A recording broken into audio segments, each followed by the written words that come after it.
Hi. Well, welcome to graphical user application development using free Pascal and Lazarus. This time it's on Windows. And I'm going to do something I should have done at the very beginning. This shouldn't be actually part 20. This should have probably been part 1 or 2 or something. I'm going to show you how to install Lazarus on Windows. So let's get to it. I'm going to put my cheaters back on so I can see. And the way to do that is you bring up your favorite browser. In this case, I'm using the Brave browser. And then for the URL, basically you're doing a search. And you can type in Lazarus space and then FPC, which is Free Pascal Compiler. And you hit enter for that. And probably one of the first things that's going to come up is the Lazarus homepage. Now, if you look Lazarus homepage, then you look down below and you got packages, about, features, downloads. So we'll click downloads. And this is their downloads page. And what you want to get is Windows, probably 64 bits, unless you're on a 32-bit Windows system. But I'm going to use Windows 64 bits. Okay. And Windows 64 bits with add-ons allows you to develop for 32-bit and 64-bit Windows, I think. If you click that, let's go to that page. And you look down in here, and it says all installers are code signed. The default installer is this one. The add-on for building, debugging 32-bit Windows applications. So I believe that's what the add-on download is for. And I'm not going to be developing for that. So we'll go back and we will just pick Windows 64-bit, just like that. All right. And then in a little bit, it will start downloading. The Brave browser has this little icon, and there's a little concentric circle building around the outside. And when it meets at the top, the download will be complete, and it looks like we're about 3/4 there already. And it looks like it's done. It says it's done. Here we go. All right. So now we can we execute that from right here? Let's see. I believe we can. What if I click this? Yes, so I can close the browser now. And it says I have 2 tabs open. When I say close, that's what I mean.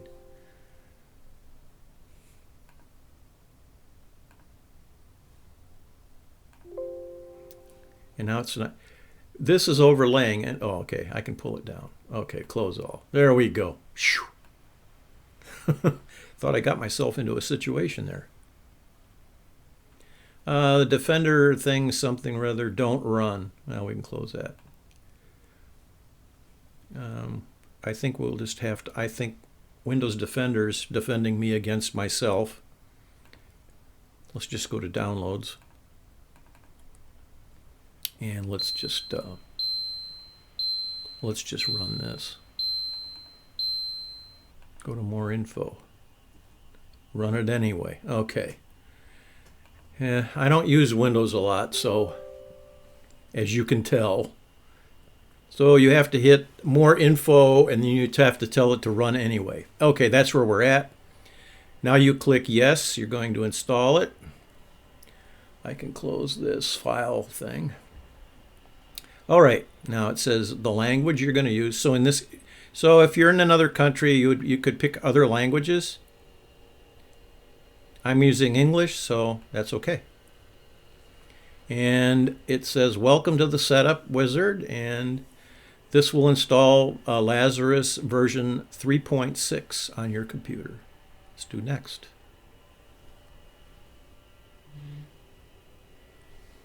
To continue, click Next. If you would like to select a different folder, click Browse. So this is going to install on the C drive in a Lazarus directory. And I'm going to let it do that. I don't think that's a problem, so we'll click Next. And this is telling you the the associated file extensions for Lazarus. Okay. And so anything that ends with .lfm or LPI, LPK, LPR, all that stuff, pass, .pp, that's all considered Lazarus files. So that's fine. We're going to let that go. It will create a program shortcut in the following Start Menu folder, Lazarus. Okay, that's fine. Okay, and it will create a desktop shortcut and delete all user configuration files from previous installs. I do have a previous install here, so we'll see. I'm going to leave that alone, and we'll see what that does. Okay, it says it's ready to install, so you just click Install. And there's a progress bar, and it's showing it installing everything.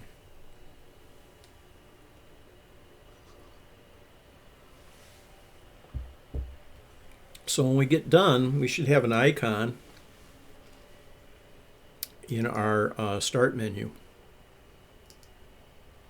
Hopefully. We'll see what happens.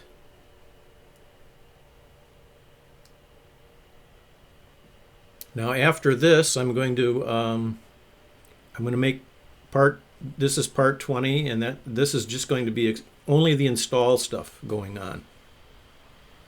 And then what I'll do is I'll in part 21, I'm going to take all of the files that we've been developing on the Linux system, and I'm going to go into Google Drive, and I'm going to download all that stuff and install it on this Windows system, and we're going to compile and run it on Windows to prove that you can cross-platform develop.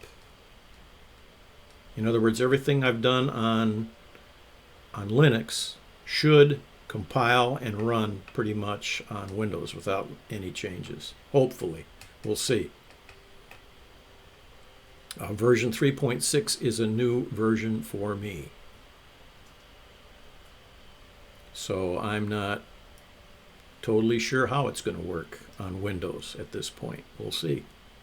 We're getting there. We're probably about 75% done.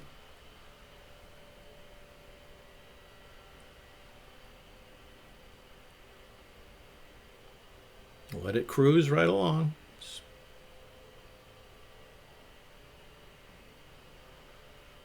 Let's see what happens when it's done. Usually you get a window up that lets you check all the components and make sure that they're where they need to be, and that the okay, yes, we're done. Now, all right, click Finish.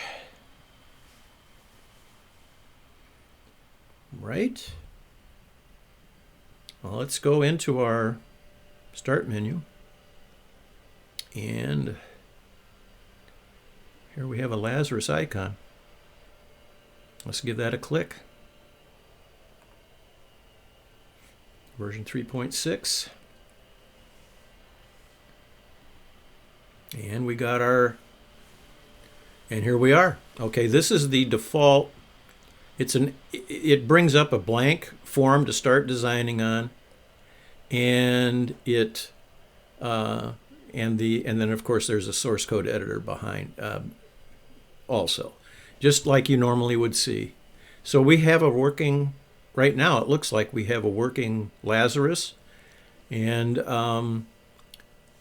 that's how easy it is to install Lazarus on Windows. And of course you can save changes to the project. There is no project. All right. And then you can, of course, if you want an icon down here on your the bar on the bottom of the screen, all you have to do is go into Start, and then let's go look for Lazarus here. Here's Lazarus, and you pull down that menu, and there is Lazarus. So we would just right-click on that, I think, and we would pin this to the taskbar. Just click that, and we're done with that. And now down here we have our Lazarus icon. So it's a little picture of a cheetah inside of a little gear-shaped thing. Can I drag that and put that wherever I want? I wonder. Can I drag that over here? Oh, sure. I can put that wherever I want. That's fine. Good. All right, so that's how you install it. Now if you click this icon, the window should come up. It says 3.6 of the button. Yes, it does. So that's how you do it. So that's the end of part 20. In the next part, I'm going to show you how I can download the Google Drive copy of all the current files and put them on this system, and then we'll compile them and run them and see how they work. Very good. Have a good day.